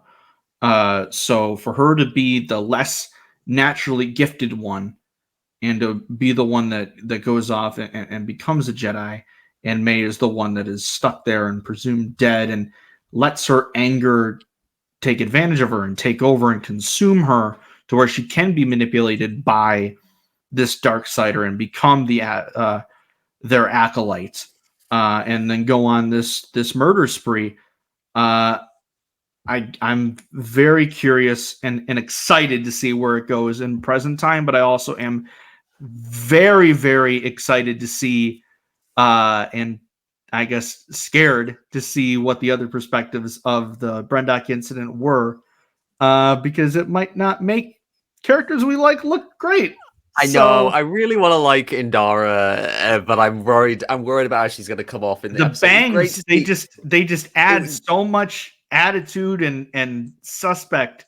It's great to see Carrie Ann Moss again. Like I just love seeing her pop up again and just do more or less Jedi stuff, but also have like a shade of prequel Jedi energy. And I also liked the little detail someone pointed out of how she has the little teardrop tattoo by her eye, and then she adds another one. After, like in the present day, when you see her fight Mae, she's got two instead of one. Yeah. Can we talk about how Torben aged horrifically? Dude went through some trauma. Like he went through so much trauma. Like I just love traumatized than Cal Kestis at this point. That Dean Charles Chapman is like 26, 27, and like so they're like, oh, we got to really stretch to make this guy look old. So we give him the most receding hairline in the world, the Attack of the Clones Kenobi beard, and the scar. And we'll call it a day. It worked, to be honest. I didn't even recognize him. Shout out to Foster, by the way, on Twitter for like making the connection between Torben and his SWEF character Pit Tankura, because I couldn't not see it after he made the connection. That's just great. So I guess I'll put this question out to you. When do you think we're gonna get the reveal of who the dark sider of the Sith is? Do you think we're gonna find sixth episode? I was gonna say, do you think we find out maybe next week, or do you think we're not gonna find out for a while? No. I don't think so, because they only showed the first four episodes. Sorry, to critics. So I don't think they would have had any reveal. They didn't want to chance any reveal of the Sith's identity being leaked out. I do think that we will see that conflict between the Sith Lord and the Jedi happen earlier in the show than we expect. I think that might be next week. I even think Mae's master might actually accompany her to fight Kelnaka, because my question last recap was, how the hell is she going to kill a Wookiee? If she has backup, that might help. Maybe she tries to kill Kelnaka, fails, and then the Sith has to step in and take Kelnaka out, and that's how you explain it. Because I am worried for him, because Jekki's got his lightsaber in the TV spot. She's dual wielding them. He'd come off his lightsaber with her own. So that's got excellent Black Series potential. Maybe he gets injured. Maybe he just gets injured, and he has to be like, because we know the Jedi are arriving there. So maybe what I think happens is maybe the Jedi get preoccupied because I believe Venestra was calling Sol and the others away to Coruscant at the end. I thought they were just having to stay put, but I think maybe they get called back to Coruscant and they have like a council meeting or whatever. So maybe we'll get like a council session and we'll see like Venestra on the council talking to like Yariel Poof and Yoda, and that would be cool. I would be there for that. I would be there. Yes, for that. Like they could puppet Yoda as well, which should just be really funny. Let me just say, Don, after last week's episode, I watched the Robot Chicken episode. Oh, it made my life, man. Who can't use the Force now? I can still use the Force. Him on the Death Star is like the lunch lady, like seeing Palpatine. It's like, I sense a disturbance in the Force. You didn't give us any crackers. I do miss the days where we could just get Star Wars parodies like that. Oh, man. I mean, it's so weird that like no one ever did. I was never sure about the art style, but it was so weird that like Star Wars Detours never took off as a show, because like I would have watched it. The one scene I saw of it, I was like, this looks kind of bad, but like it's got things in it that I would have liked. Like I finally stacked. I finally got Zuckuss and Forlom. I never liked Zuckuss and Forlom, and then I watched the skit of them together, and I was like, I kind of like these guys together. My hot take is I read their one-shot War of the Bounty Hunters comic after not reading like Ethan Sachs's Bounty Hunters run. I read their one-shot. I thought it was terrible.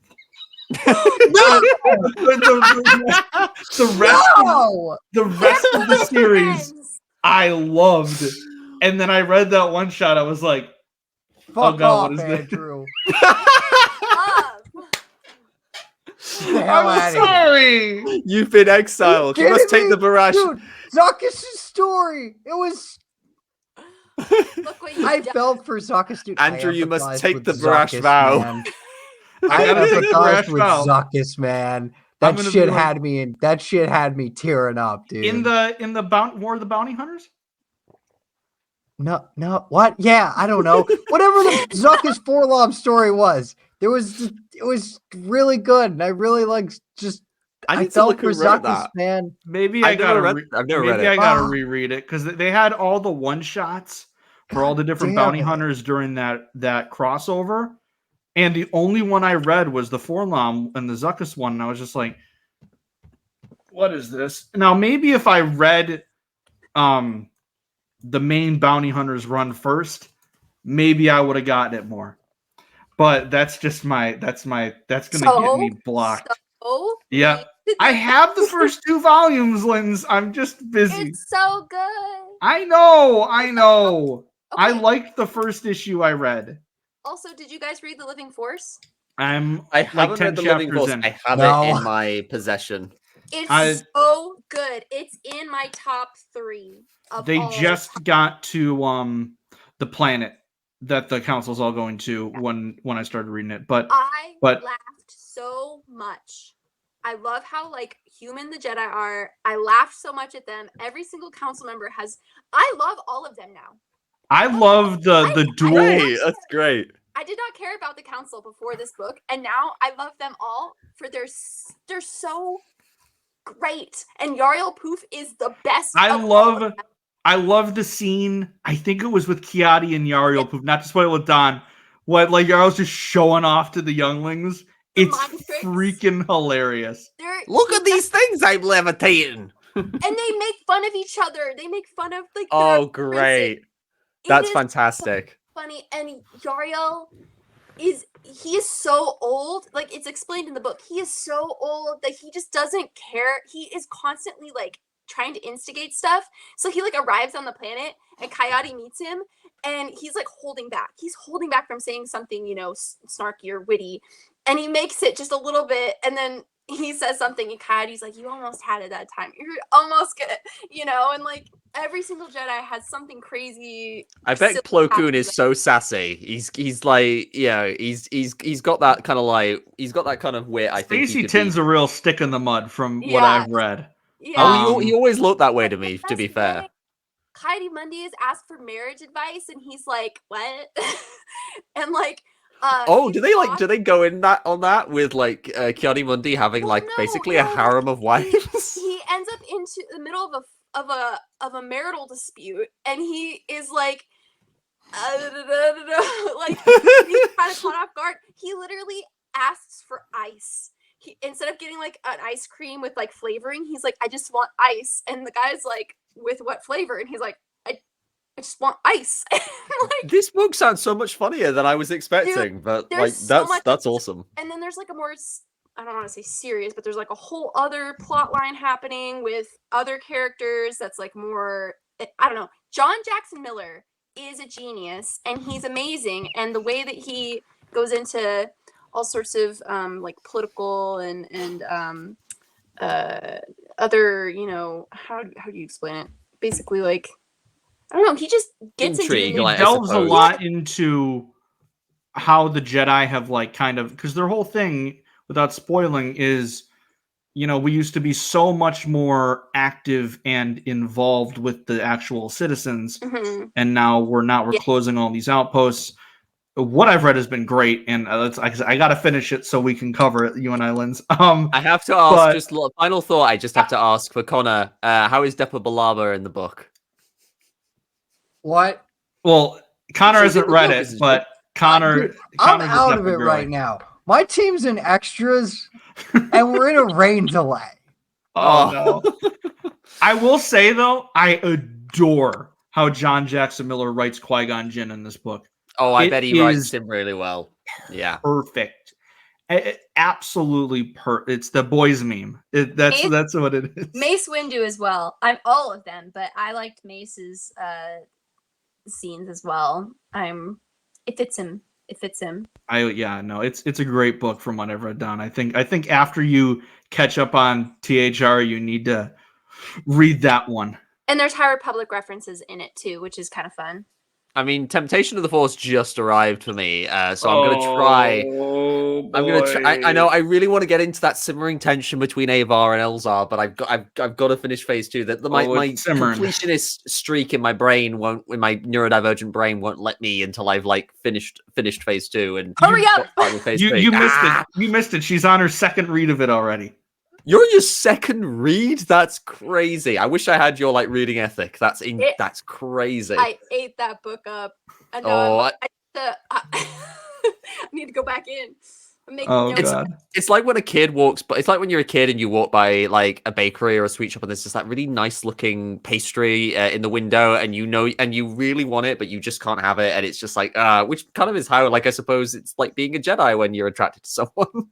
Yeah. Or it's like Osha Mae with the spice creams. With the spice creams. Bringing it back. That's what we call a segue, dude. That's called a segue. So yeah, I think overall, really I'd eat a spice cream. Those things sound delicious. Absolutely. But I just want to talk about like the scene. We touched on it, but when Sol asks Osha to be his Padawan and they just like hug each other. Oh, it got me right here, and I love these two, and I wish them the best. Even though like some things it's probably not going to go great, but I love the two of them, and Sol is just one of my instant favorites immediately. I love the character, and I hope that he's the one Jedi out of these four that isn't like got some shady stuff going on. Like, we know he covered up Mae in Osha's file, but like, and we know he knows some things that others don't, but I'm like, I just hope you didn't like actually kill anyone. Like, that would be great. Or like lead to people dying. Like, that would be great. I sure hope not, but I'm intrigued with what next episode will bring, and I loved it and was very fast. I get that fascinating is the, to quote Hank McCoy, fascinating is the key term I can use to describe this episode. I literally have got you've given me the buzz of like recognition. I've been binging X-Men the animated series to catch up to 97. Almost done with season 3.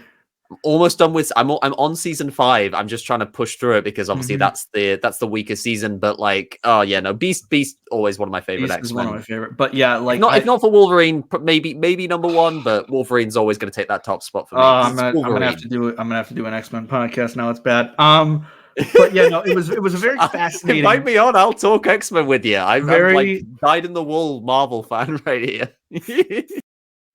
Very fascinating depiction of the Force throughout this episode, and I wanted to learn more about the Coven. I want to learn more about what exactly the thread is and how they perceive the Force, and I'm sure we'll get more callbacks to it throughout the season. And I'm just very curious about what happened. Like, we know some things, but what actually happened with that fire? Because like we're still asking what happened on Brendok. So yeah, it's like we get that question answered, but then it's also like we got 6 more questions asked now. So like Dave Filoni with Barazoffy all over again. No, Dave, stop. No. But I think we can wrap things up here because we keep going into so many different tangents. But I just want to thank Linds for coming on and talking Star Wars with us and having fun. Absolutely. Where can everyone find you? What have you been working on? And what's new over in the Stardust Records world right now? So you can find me at A Cosmic Love on Twitter and our podcast account at Stardust Records without the O, so it's Stardust Records. Someone had already taken that. And we just dropped an episode. I just dropped an episode with Alden Diaz. And in absence of Savi, well, she is away. And we've got a couple more episodes, something very special coming up this week. I think we'll drop it next weekend. So that's really exciting. I don't want to say it yet. You will see. But some exciting things are happening with Stardust Records soon. So yeah, and awesome. And shout out to Savi. I hope you're enjoying your time away. It's much deserved, and I hope you're having an amazing time. We can't wait. Congratulations! Can't wait to have you back and to talk about the Acolyte with us. It's going to be fun. Don, you joined us late. Where can everyone find you?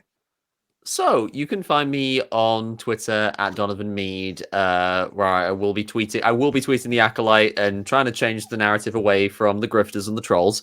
You can also find me on TikTok at Donovan McComish. You can find me on Instagram at Donovan_McComish. I have the same handle for my Threads account, and Blue Sky, you can find me on at donovanmccomish.bsky.social.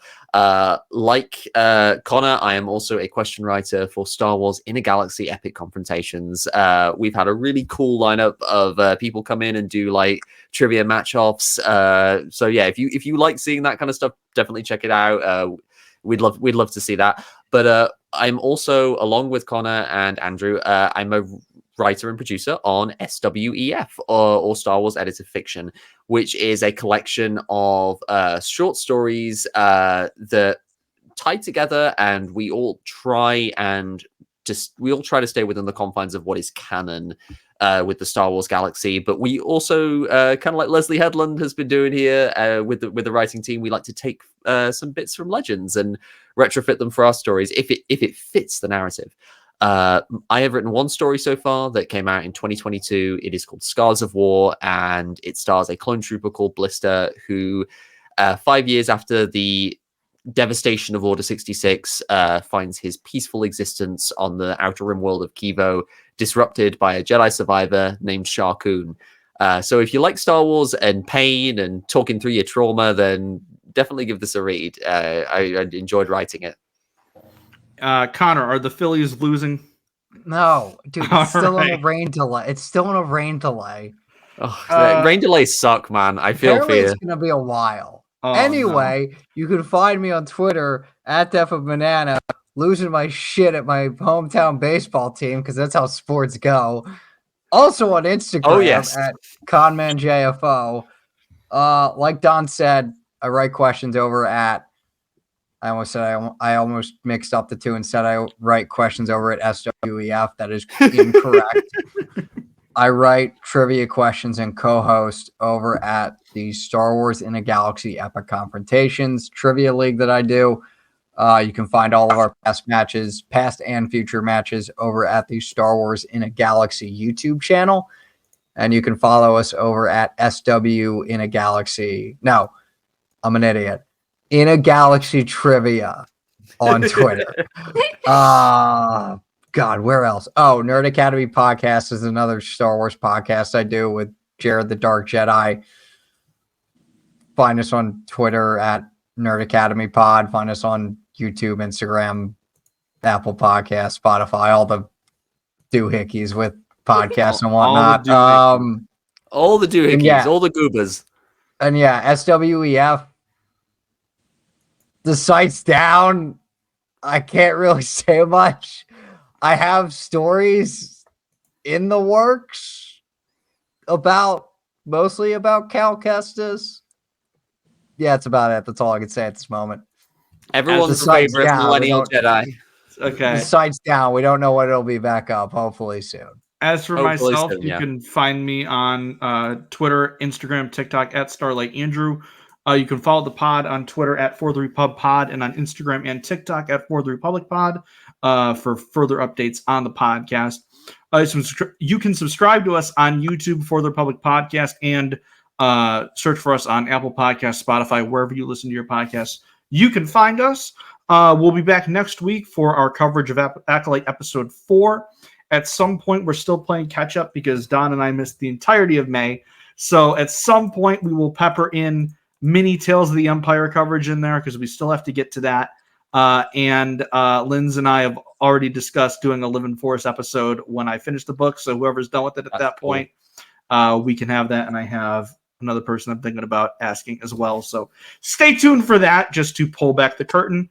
And until next time, for light and life, and may the Force be with you always.